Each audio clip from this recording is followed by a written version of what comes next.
Akibat tingginya curah hujan disertai angin kencang yang terjadi beberapa hari terakhir, mengakibatkan sebuah pohon besar yang berada di pinggir jalan raya tumbang dan timpa seorang pengendara sepeda motor. Beginilah kondisi pohon tumbang yang terjadi di pinggir jalan raya di Desa Purwodadi, Kecamatan Badar, Aceh Tenggara. Pohon menimpa seorang pengendara sepeda motor saat melintas. Pohon tumbang juga mengakibatkan antrian panjang kendaraan.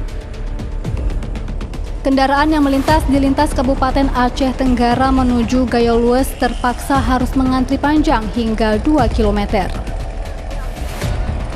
Petugas TNI Polri dibantu oleh masyarakat bergotong royong memotong pohon yang tumbang ke badan jalan agar pengendara dapat melintas. Kapolsek Badar Aceh Tenggara, Ibda Irwansyah Putra mengatakan seorang pengendara sepeda motor yang melintas yang tertimpa pohon dievakuasi ke rumah sakit terdekat.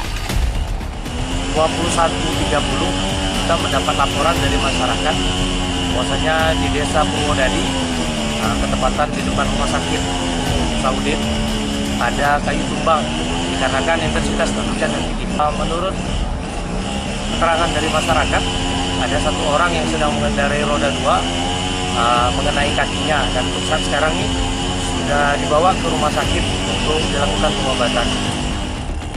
Setelah hampir 2 jam terjadi kemacetan, petugas TNI Polri dibantu oleh warga berhasil membersihkan pohon kayu yang tumbang ke badan jalan.